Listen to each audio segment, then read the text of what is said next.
So most people, so the nature of my work initially was that I'm not supposed basically to be telling people what to write.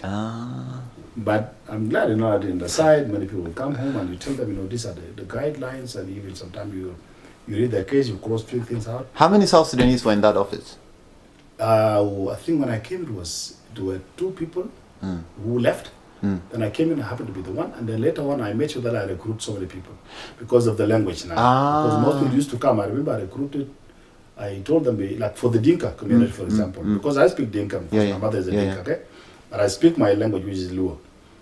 But the Dinka, the perception in the office was that it's just Dinka. But without even knowing even Dinka, there are some Dinka that will not even get, especially those. So they were thinking that the Dinka is a homogeneous group. But I said, no, this is how I ended up. I said, when somebody comes from Abia, for example, because this is a very delicate interview. It's determining life of the people.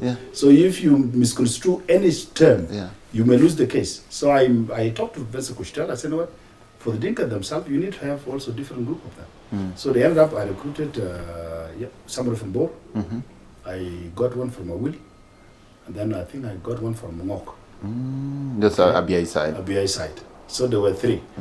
But the huge number of people the majority of people were mainly from Baragazal. So we added 2 others because of the workload. Because those from Bo were few. Okay, so this one person can help them. The other from Baragazal, especially from Awil and Gogrial and the Rek in general, they can get themselves well. So we got one from Mubek.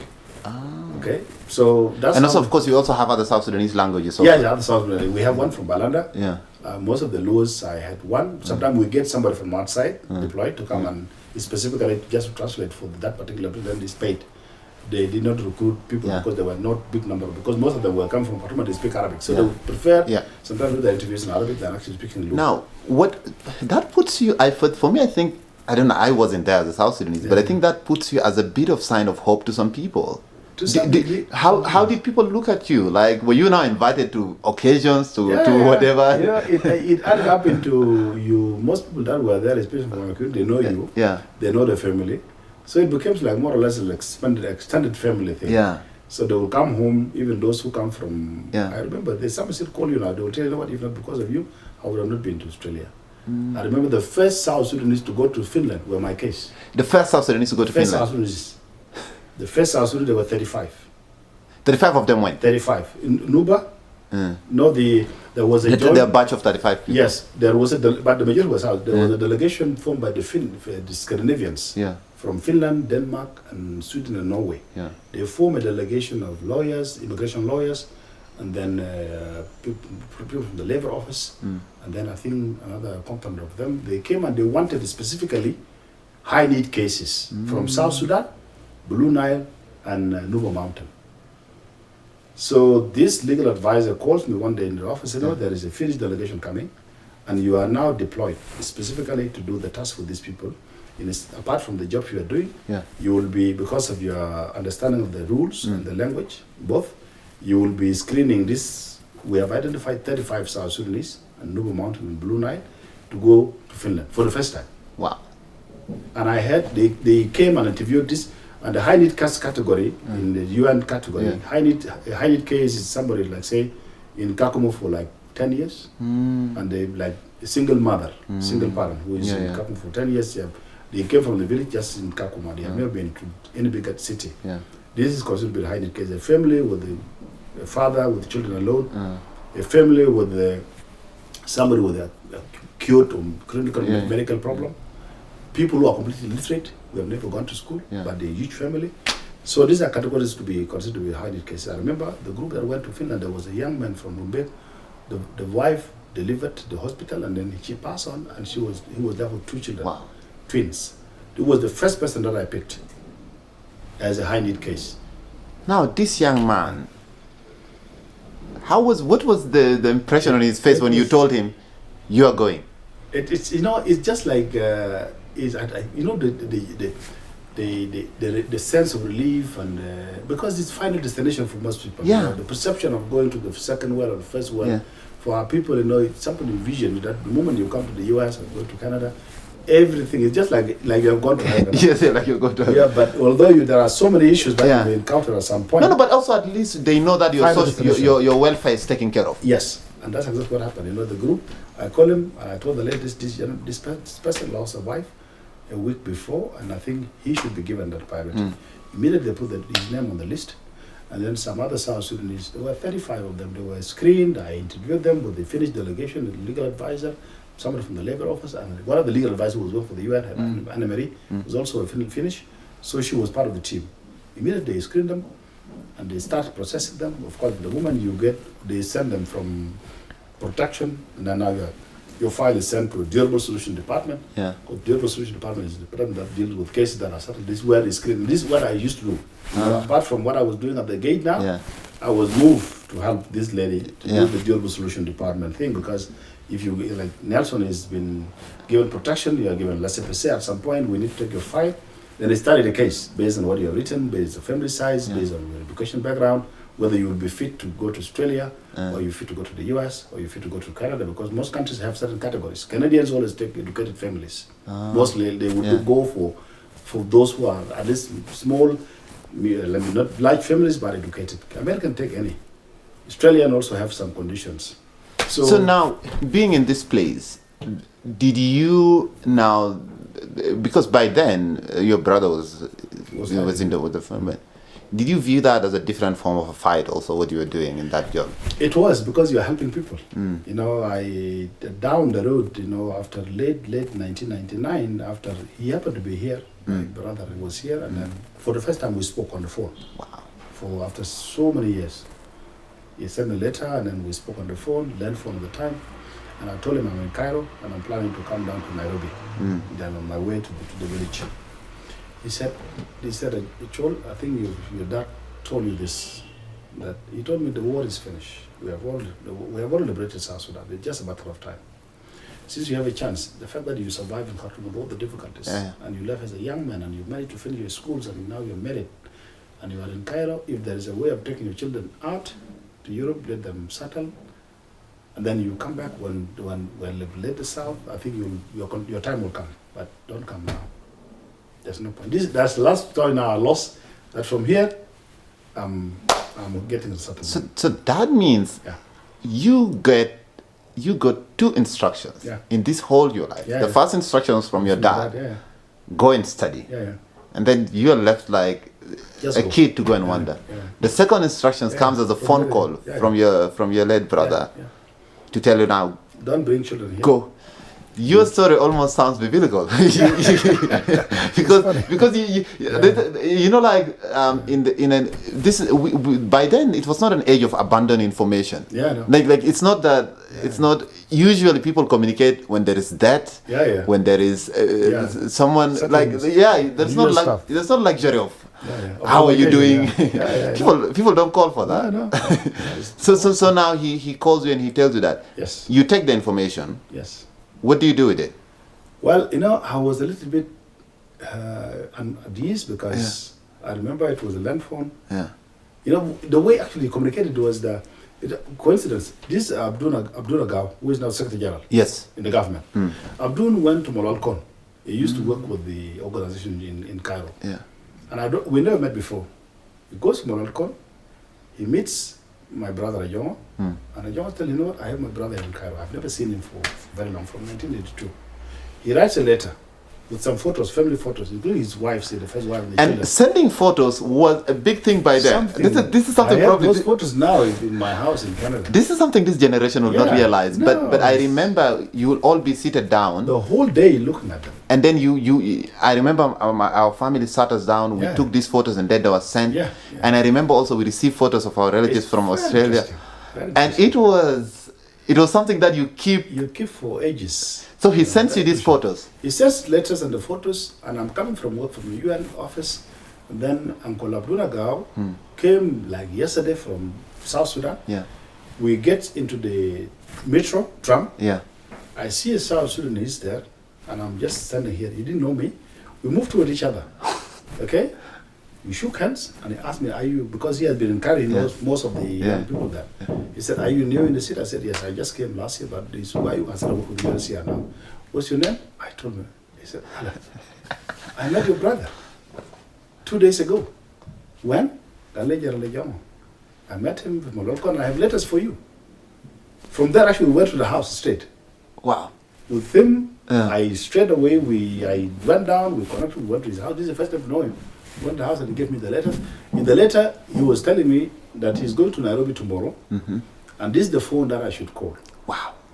And that's how I actually wanted to get called. This is so, if you miss by 1 or 2 days, It's gone. that phone call wouldn't have been Yes. From 1982, this is the first time to talk to him in 1999, to hear his voice. Wow. And even his photos. Yeah.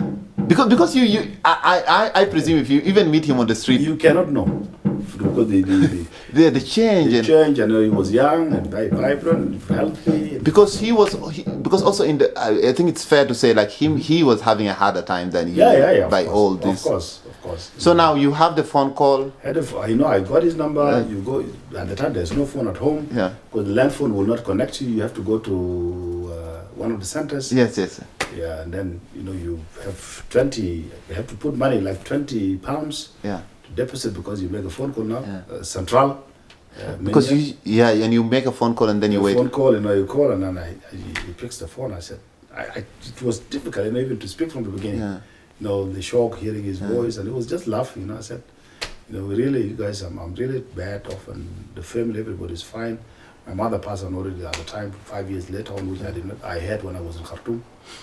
And I told him, I said, you know what, the time is short, I'm going to write you a letter, but you know what, I have the letter now. All the letter they wrote. Wow. I still have them, like an archive. Yeah. Because he had very beautiful handwriting. I said, you know what, just to be short, I'm going to write you in details, but I think I'm out of Khartoum and I'm coming down. Then he said, Chol, you remember very well, when your dad told you, you need to go and finish your education. And you know your dad, when he says something, it has to be done. You come here, it may not be that well with you. Since you are you managed to finish your schools, you got married alone, out of everybody in the family. If there is a chance of you going somewhere else to take the children there for education, then you will come later on because the operation is done. We'll finish the war. It's just a matter of time. This is what he told me in 1990. Wow. Yeah, he said it's just a matter of time. We are going to capture it in South Sudan. We take what we want, and you guys will come and now help in development later on. But you don't need to come now. So then from there on, then you now think of going ahead from Egypt. Now I started thinking of going ahead because the UNHCR now was offering me another training in Geneva. In refugees law, and then if I come back, I was given a hint. If I come back after that training, I will either come to Kakuma or go to Iraq. At the time. As an international staff for the UNHCR. Yes, the UNHCR, especially the protection department, because that was So what do you do from there? I said okay, but the lady that I was assisting, a Canadian, who is one of the legal advisors in the Resettlement Department office, because I was screening most of the files, because they would come and leave earlier, but I would stay in the office sometime up to 6. Wow. I'll come around 7 sharp up to 6:30. So when everybody's gone, I get the file, go through the file, because to prepare the file for tomorrow, those will be screened for dual resolution department. Final result, because the UN, when you are protected, there are 3 categories of the treatment that should be accorded. First of all, either you are, the Honorable Solution Department is, this person doesn't fit to be here, so he has to be, or she has to be settled in that country. The second option is local integration. That's what the rule says, to be integrated in the local community so that it becomes part of it and then you get off the neck. Or VELERA, which is voluntary repatriation. I dealt with 3 cases of South Sudanese who decided to come back after where, it was me actually, we had to organize ticketing from Cairo to Ethiopia, from Ethiopia to Gambela to Rumbek. Wow. Yeah. There are people who did that? Yes. There are 2 South Sudanese who did that. One of them is actually one of the old men from Rumbek. He decided to come back to Rumbek. So we facilitated that. So these are 3 categories of treatment when you are... Yeah, so this lady, in one of the evening, she calls me and said, Chol, I think you have a better future.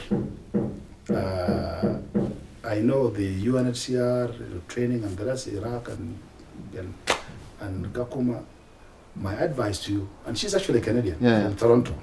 She said, my advice to you, you have a brilliant family. My wife also did law. I'm a lawyer as well. Okay. Said you have a young family, which is very potential.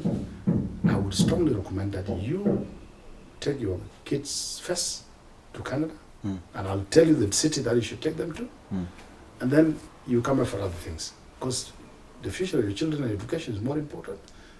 I don't buy into this idea. So she convinced me. So actually I had an option of going to Australia, to Finland, and to the US and Canada, but she influenced me, said, go to Canada. America is not good for you. You know, your family, you know, a small family, and you are educated, I'm sure with your background, you will find job in Canada. But in America will be very difficult for you. And I choose your city. She chose Ottawa, which is the capital city. Yeah. And then I decided. And how long before you are in Canada?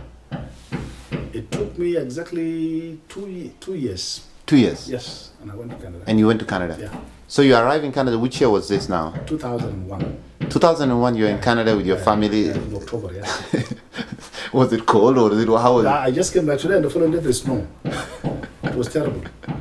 So you had to go and buy like winter clothing? They always, because you are a government refugee, so you go, you put up in a place, in the reception, they provide you all the winter clothing, the jackets and everything, and then you will be walked through, you know, the accommodation. The government will rent you a house for 1 year until you get out of the system, because now you are a landed immigrant. The government gives you a lot of money at the time. How many kids were you? I had 2 kids. Two kids and your wife? Yes. What does your wife think of this, your transitions? You know, she's kind of a very religious lady, you know. Sometimes she believes this is like some sort of destiny, because I never thought one day at a young age that I would actually go to Canada or Europe. All my thing was to be in Sudan, and especially the reason I went to law school was that because I used to say, because I'm sometimes like as stubborn as people would say, I want to do law because I don't want to work for the government, you know, because I talk my mind, I sit in my law firm. So that was all even my professor, who is now, he called me, when we met, he nicknamed me, give like a Shaggy, Chol Ajongo, because I'm stubborn. I used to argue with him. One time he called me and said, you know what, Chol, I know a very stubborn young boy. My advice to you, I can tell you from my experience, you are going to be a very hopeless judge, but you're going to be a very good advocate. So that's what he tells you. But your wife looks at it. That means your wife looks at it. She calmly looks at these things as like these are destiny, and she looks at it from a very religious perspective.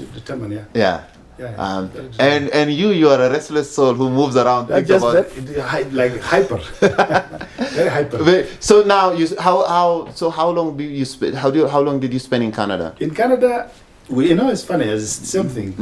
When I was living in Cairo, this lady, the legal advisor, wrote me a very good accommodation. Very nice accommodation. I still have it now. So all were in my file. We come to Canada now. At immigration, a guy who was managing the reception that we were put up from Cambodia, and a lady from Colombia, her name is Lucia. She takes my file, go through the file. Then we're being transitioned now to settle and all this and that. You know, they start with a medical check. There was nothing, everybody was fine. Now, 1 week later, they came, they know we have gotten you a house, so somebody will come and assist you to move to the house. We moved, got us the bed and everything, like a normal starting point of any refugee. This was in October. In December, I get a call from this lady that we want you to the reception. So I came to the reception where we put it up. Said, no, when you came, we put your name in the data because we have noticed that you speak different languages. You are a lawyer and you worked for the UNHCR before. There is a position coming up, okay? And we want to establish something called life skill with Immigration Canada. That will be dealing with most of the refugees that are coming. They need to be assisted to walk them through the same process that we've gone through. And some of the issues are attaching them to relevant institutions in this thing. And we put your name as one of the people that is supposed to come for interview. You attend, okay? If you're interested, let us know. When the time comes, we'll be called. Exactly 1 week later, I was called to come for an interview for that position of life skill. We were 10. Come on, you get 2 good jobs without applying while everyone else is like, come on, why? You didn't apply for that job? No. They just look at the file, my name, they just called me. And that's exactly what happened. Now I believe your wife. so that is you land in 2 different countries. Yes. And get a job. Never applied for within 2 months or 3 months. I never applied. And then from there on, you also ask them, are you recruiting? I was, there's a position called life skill. They give us what is life skill, and that is required. And, so we're 10 of the interview. They wanted 2. So out of 10, I was one of the people taken with the other guy from Colombia. We're 2. Yeah.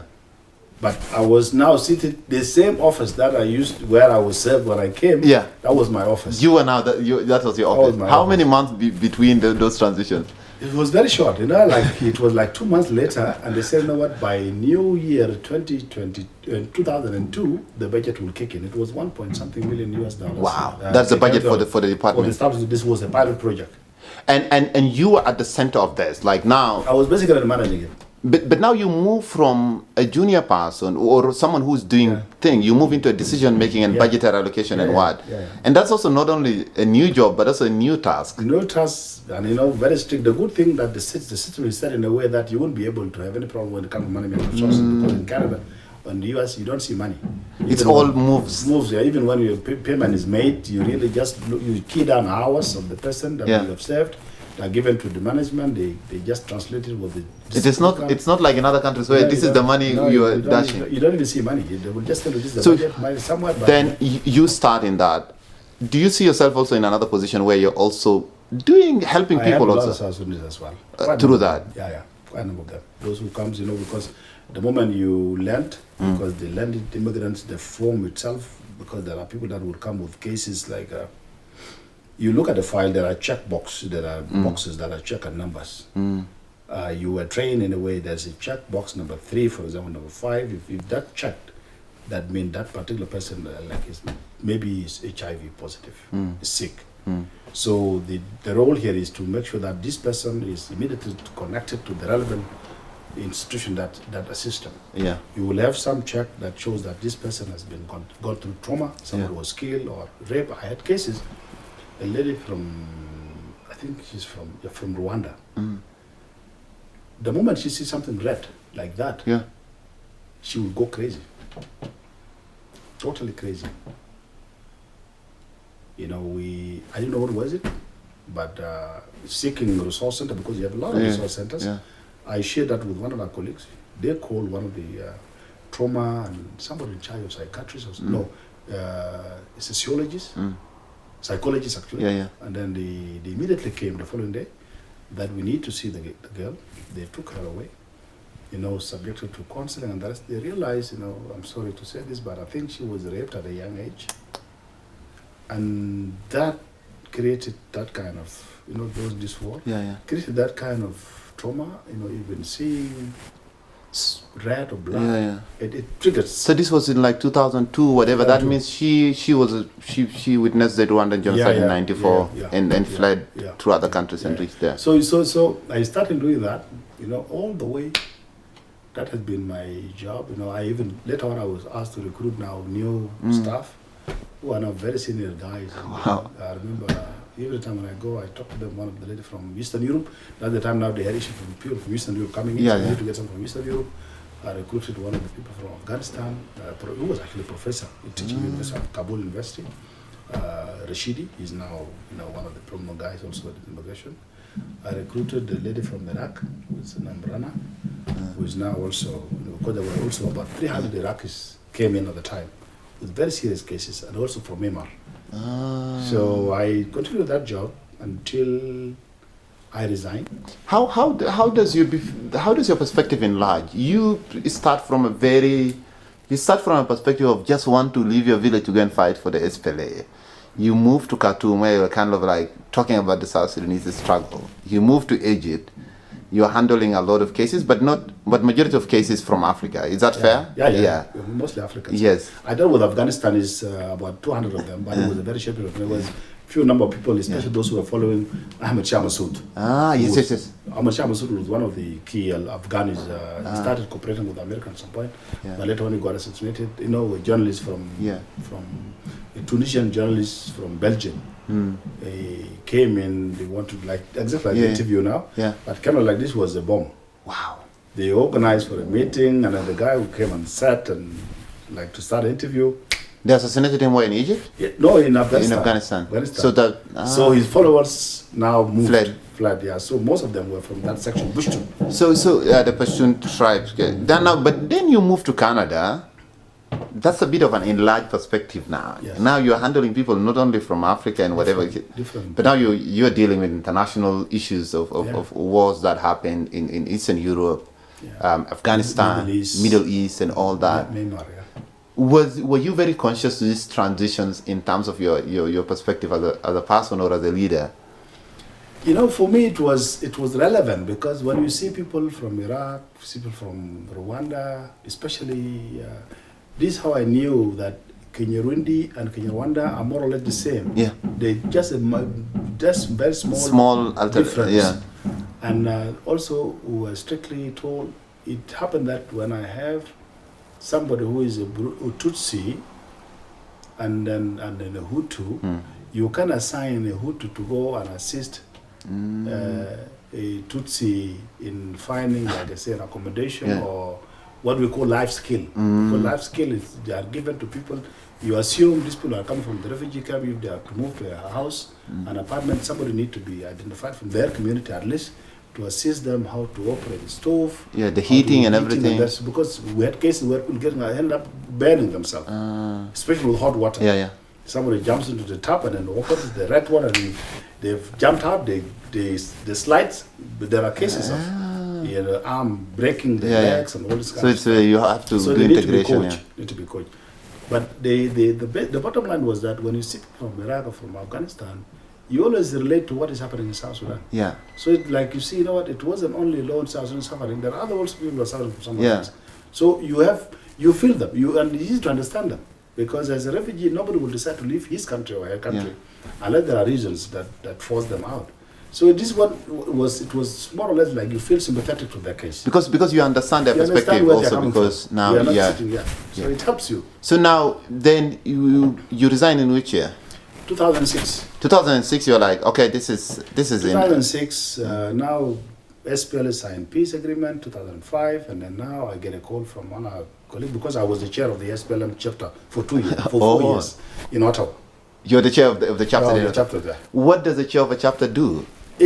Chapter were created by the movement as some sort of as an extension of the movement, the struggle. It was we had the Stephen Wanda who was boss in North America. Later on, he came. Who is Stephen? Yeah, Stephen Wandu. Oh, the current Auditor General. Yeah. Ah. It was like more or less like a commander in chief. The SPLA cadets. So you guys were commanders, but not in the guns way, but like in mobilizing and doing. So you were mobilizing. First of all, the chapter were made to first of all to contact the movement, be engaged with the movement, mobilize the Canadian or American or British, public opinion lobby. Yes. I remember in Canada, one of the key tasks of the chapter at the time was to get out talisman. Out of the the oil company. It was one of the big fights. I remember someone was telling me like that actually that worked. It was tough. It worked, and I was told there was a South Sudanese who at the center of it. We know from day one this was the first task of the office to make sure that they are out. So the office that you're in lobbied to get a Canadian oil company, which was actually doing what is called blood oil. Yes. To convince the public opinion and the parliamentarians to leave that. Yes. And you guys managed to do that. It was tough, but we managed to do it. Yeah. Canadians in demonstrations, people will go out when it is -40 with our children, contacting our members of parliament. I remember the former foreign minister of Canada, Lord Howarthby, was convinced. He was a very good Catholic and he was a lawyer. He did so many cases for South Sudan. One of the people that was picked to come to South Sudan, he actually came for fact finding, which was basis for case that was brought against Talisman in the U.S. And he came and gave a damning report. And Canada is they are very sensitive when it comes to human rights. Yes. So, but the problem with Talisman was that Talisman, the shareholders in Talisman were key members of the government. So it was really a tough fight. This guy had to lose. He lost his job at some point because he stood his ground. He said, "No, there's no way the Canadian government can take part in killing South Sudanese." But basically, you were doing civil society work, advocacy, and then really like door to door and stuff like that. We engaged your member of parliament, you know, this is what is happening. They were very sympathetic.